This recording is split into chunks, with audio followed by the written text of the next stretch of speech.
Наши предки показали себя действительно анунахами, людьми небесными. То есть их уничтожали, убивали, но они не теряли свою человечность и никогда мстительно не относились к другим народам, никогда на зло злом не отвечали, всегда пытались отвечать добром, и, естественно, эта наивность нас всегда подводила.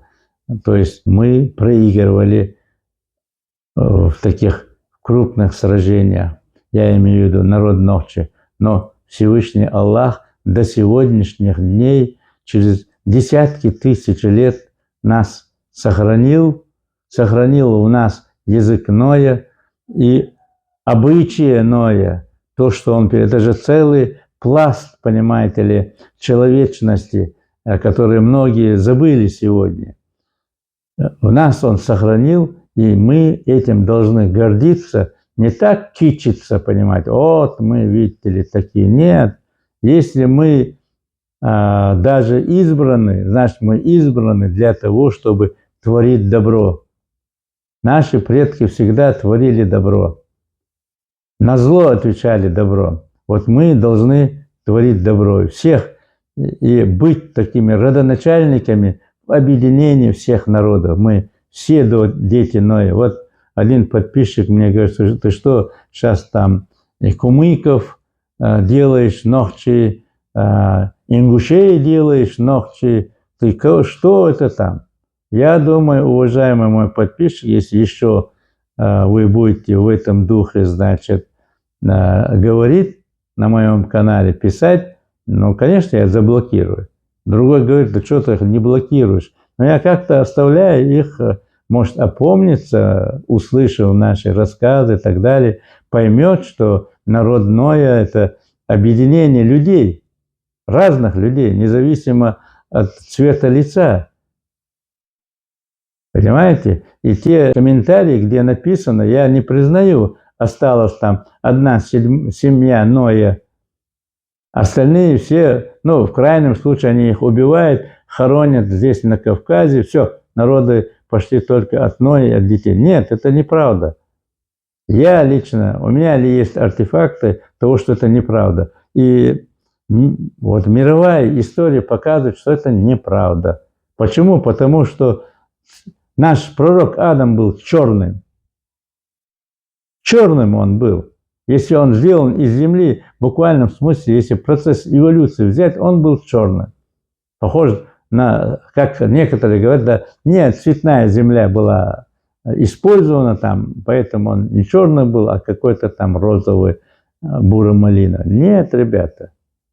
Вот эти цвета, они сливаются, земля имеет свой цвет. Естественно, это симбиоз всех цветов и тональностей. Это я согласен.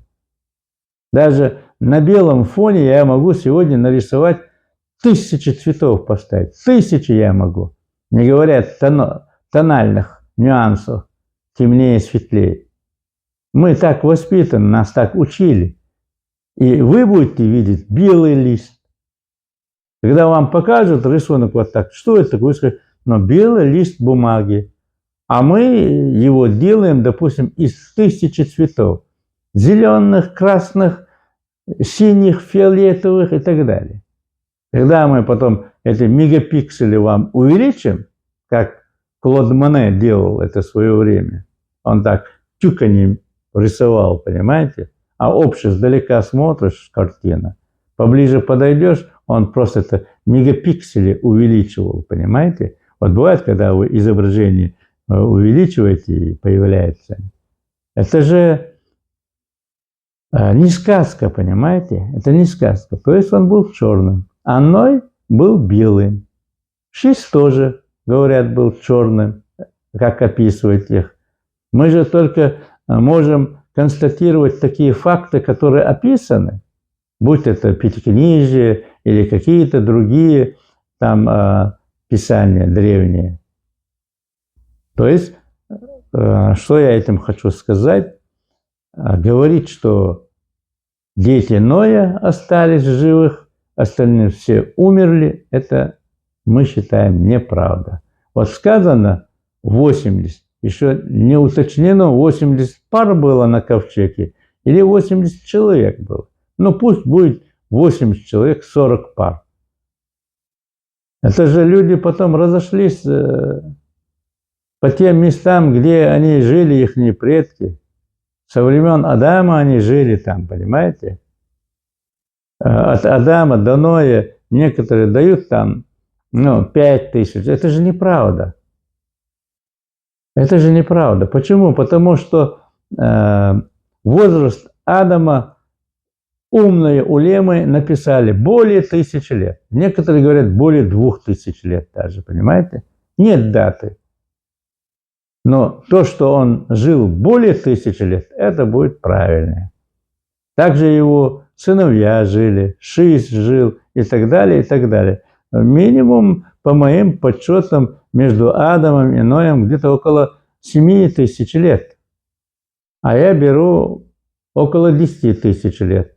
И времена Ноя мы где-то пишем 60 тысяч лет потоп. Почему? Потому что у нас есть артефакты, где жрец Адама, срок его 70 тысяч лет. Ни больше, ни меньше это Всевышний на этой земле не оставлял. И наш пророк Мухаммад, последний пророк, это тоже все написано. Но не будем углубляться в религиозную тему, в чисто научном плане. Я сейчас пытаюсь отвечать на вопросы от моих подписчиков. Так что не пиши. Это неправильные вещи. Не провоцируй, не будь националистом таким, понимаете. Мы, когда, в нашей группе, инициативной группе Ноев Ковчег в России разные национальности. Среди нас евреи, русские, дагестанцы, чеченцы, ингуши, понимаете? И то, что вы говорите, это просто, Аллах вам судья. Далее, значит, другой пишет насчет конференции, которая будет в Санкт-Петербурге. Это уже 19-го. Адрес некоторые просили меня назвать, где будет, пожалуйста. Санкт-Петербург, Коломенский проспект, дом 21А. Коломенский проспект, дом 21А. Коломенский проспект, дом 21А. Начало 10 часов утра. До обеда несколько часов, где-то до 13 будет выступление. Потом обед, потом после обеда еще, по-моему, 3 часа выступления. А потом уже после окончания мы сдаем зал. И, естественно, будет такой ужин. Кто хочет, останется. Ленинградские наши земляки, девчата нас приглашают в ресторан. Естественно, мы там тоже будем говорить о нашей программе. Я уточню, значит, в это время тех делегатов, которые будут участвовать в тибетской научной экспедиции. И, естественно, скажу о той конференции, которая Географическое общество русское и Международный университет просят нас еще раз хотя бы провести конференцию в конце мая или в начале июня, тогда, когда нам будет удобно и так далее. Также, значит, 27-го уезжает команда Гранковского.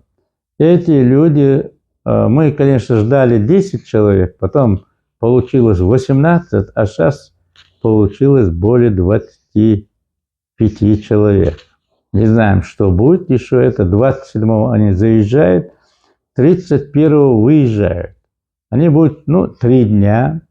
Они посетят объект Ноев Ковчег и другие объекты Макаджойской котловины. Они будут жить прямо на Кизиной. Номера уже забыли. Это люди, которые занимаются альтернативой.